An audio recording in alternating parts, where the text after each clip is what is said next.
If you want to watch every episode of the Stop and Go F1 Retro Review of 1982, become a Mansell Mustache member right now.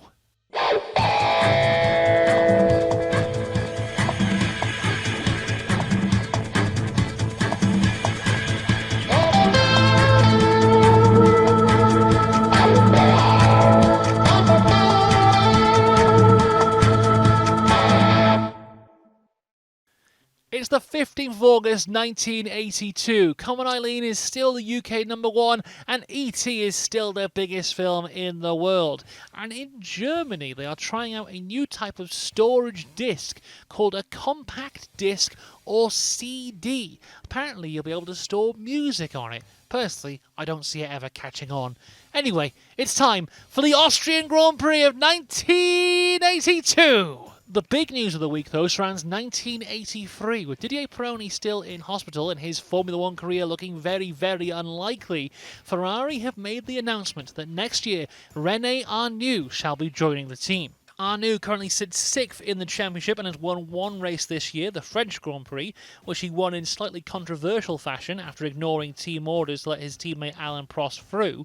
There has been speculation as to if those very team orders were the final factor that has led Arnoux to wanting to leave Renault after 4 seasons with the team. And despite being out for the rest of the season, Didier Pironi is still the championship leader, with John Watson in 2nd place. Watson has failed to score any points over the last 4 races and sits 9 points behind. Keke Rosberg shockingly has gone up to 3rd place in the championship after some good points last time out in Germany. And despite 7 DNFs in 12 races, Alain Prost is still in this, in 4th place in the championship, and then it's Niki Lauda in 5th. Qualifying yesterday was dominated by the Brabham team, who have suffered 3 double DNFs over the past 3 races. But as we look at our grid today, we see Nelson Piquet on pole position, with his teammate alongside. Then it's Alain Prost in 3rd, who was 1.2 seconds behind.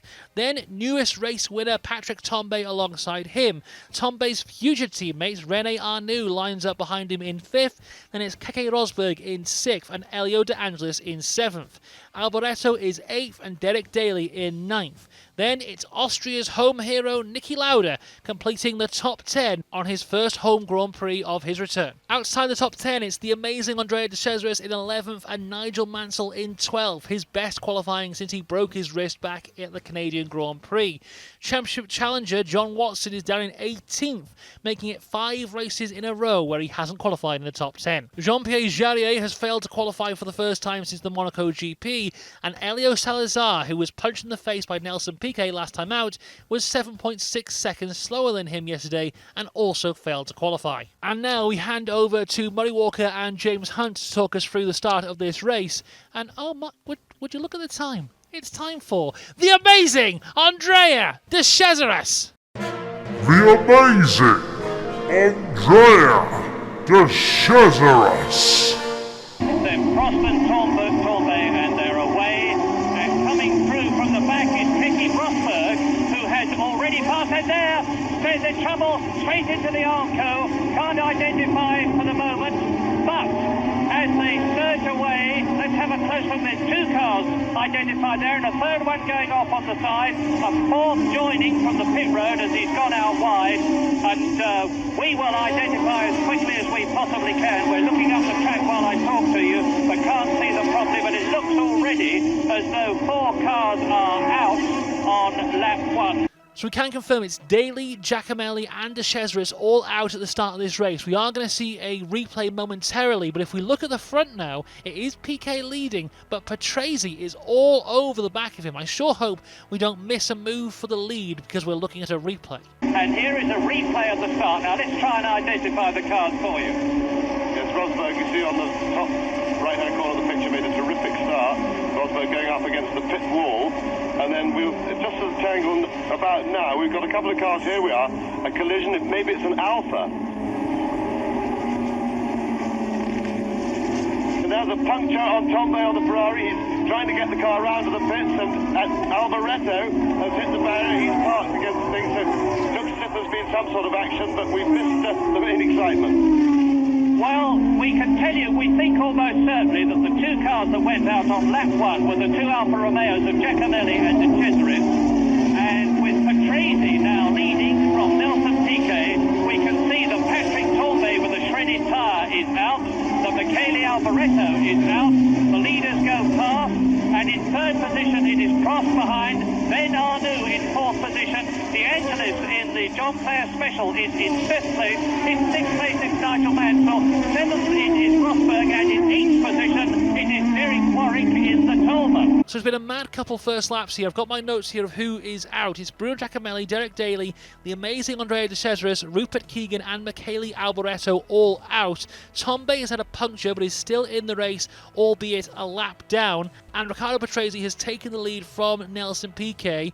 That is all in the first 2 laps. We go now to the pits to see Tambay getting the new tyres on. And that is Patrick Tambay coming into the pits on lap 3, obviously to have that offside tyre change. The man who won the German Grand Prix at Hockenheim, his first Grand Prix victory last week, and a very welcome victory it was too after the dreadful crash that Pironi had in practice, because Ferrari really needed something to get their tails up. And as usual, they're changing not only the tyre that has been damaged, but all the other 3 as well. And the Ferrari team were practicing this in the warm-up period this morning. Their fastest was 11 seconds. Tambay is talking to Forgieri in the blue shirt, that's the Ferrari team manager, and to frenzied applause from the crowd. Patrick Tambay in the V6 turbocharged Ferrari accelerates away a long way down. I had my stopwatch out for that one. It was a 21.4 second stop. One of the fastest stops I've ever seen. Great stuff from the Ferrari team. But we've got to go back to the front of the grid now and look at the Brabhams. Of course, Brabham over the last 3 races have been dominated by 2 storylines. Firstly, they've introduced this new experimental refueling strategy, starting the race with half a tank of fuel, going to the halfway point, pitting, refueling, and then going back out for the rest of the race. But they've never actually done it, because they've had 3 double DNFs in a row over the last 3 races, never actually making it to the pit stop. Once again here, they're in a good position, but they need to have that good reliability. Speaking of reliability, I'm hearing we've had another DNF, thankfully not a Brabham. Then accelerating away, and I can't see, that looks like Williams to me. No, I think it's Roberto Guerrero's car. It is. It's the ensign of Roberto Guerrero. Okay, that is Guerrero. I think that is the 6th DNF of the race so far. And that is Teo Fabi in the Tolman, who was, in 7th position. I don't know what his trouble is, obviously, but he's been able to pull off the circuit. And it could well be that it's a heat problem. And we now look at Chico Serra and Mark Sura, and behind him Manfred Winkelhock in the ATS. And if you're wondering where Tommy Byrne, the Irish driver, is in his first Grand Prix, he is in 19th position. John Watson is in 16th place, and Derek Warwick too is out of the race. Well, this is appalling luck for the Tolman team, because Teo Fabi and Derek Warwick have gone out of the race on the same lap when we were hoping they were going to do so well. Okay, let's make that 8 DNFs so far. We're going to quickly go over to Niki Lauda, who is not having the return to Austria he would have dreamed of. Behind the 2 Renaults is Elio De Angelis, and there's Niki Lauda being passed by Brian Hinton. I wouldn't have expected that, James. Brian Hinton going very well indeed in the turn, and Nigel Mansell also is right behind Lauda and in very good position to get the toe. Whether he might have come a little bit too soon out of the toe, but he's got his little draft there. Can he get inside up the hill under braking? It certainly looks like it. No, not this time. Mansell threatening. Terrific outing for the British drivers then, up near the front of the alternative race, as we might say. So Lauda is struggling there, but I've got to just stop and interrupt here just to publicly announce the Austrian Grand Prix has gone 8 laps without a DNF. Congratulations, everyone. Great job. Arnoux to the pits, and the Frenchman who had trouble in practice when he broke his gearbox is effectively out of the points. As I seem to say at every Grand Prix, I don't know what's wrong with Renault, but they really are making a terrible mess of a job that until this season they appeared to be doing very well. They got the car better and better, very competitive. They arrived at the beginning of this season looking as if they had sweep all before them, and they can't make the car run. They can't make the car finish a race, which is immensely disappointing. Okay, so that's our new out, which is DNF number 9, and I'm also being told that Winkelhock is also out, so that's DNF number 10, but more incredibly than 10 DNFs in what is just 16 laps, we are being told, reliably informed, that any moment now a Brabham is going to come into the pit lane and actually refuel for the first time in 4 races. Let's go now. And PK is in the pit. Yeah, this is it. Nelson Piquet now for the first time. You see the much expected Brabham pit stop. We didn't get a stopwatch on it, I'm afraid, because we were looking at Nigel Mansell, but it's a very quick one. There is the fuel going in, and you can see that the mechanics have all got fireproof suits on. The car is up on its own pneumatic jack. Nelson Piquet came into the pits in second position, and he has therefore rejoining the race. I've had my stopwatch out again. I believe that was a 22-second stop, so around a second slower than the Ferrari one earlier, and they have completely refueled the car. So great job from Brabham, but I do feel they have gone a little bit early. There's still quite a bit of the race to go here, and my goodness, it could be Christmas because Brabham are going to do it again. The fuel into the tank, and here is Riccardo Patrese coming into the pit. So let's see how a really expert, well-trained team deals with it.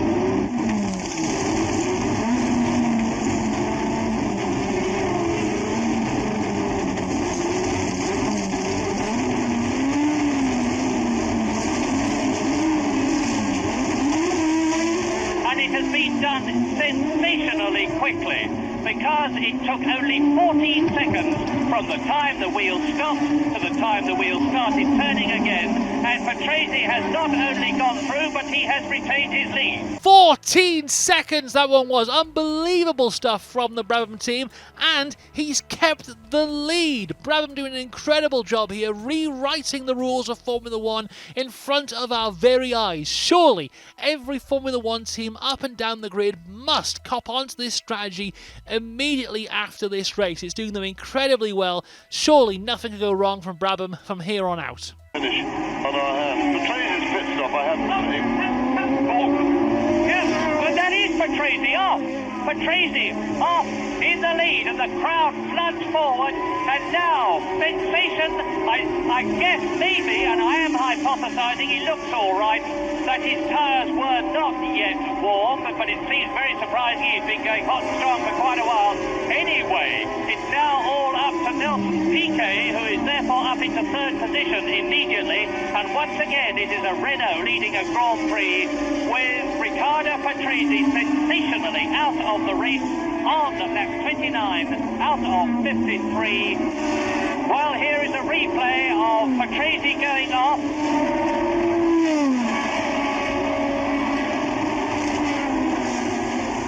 I have a suspicion that some steam or something was coming out of Patrase's car. I think what may have happened is that the engine may have blown and thrown water or something, or steam on the tyres, or oil onto the tyres, but certainly it looks like it wasn't Patrase's fault. It certainly wasn't cold tyres. They had plenty of time to get warm, but there was definitely some sort of fluid or substance coming out underneath the car, getting onto the tyres, making the car completely uncontrollable. So that was extremely bad luck for Riccardo Patrese, who's been going so well. So that is yet another BMW engine failure for the Brabham team. I'm also being told here that Eddie Cheever and Nigel Mansell are out of this race. That makes it 14 retirements so far today. Surely there will not be any more. And there is Tommy Byrne. Tommy Byrne is out of his first Grand Prix.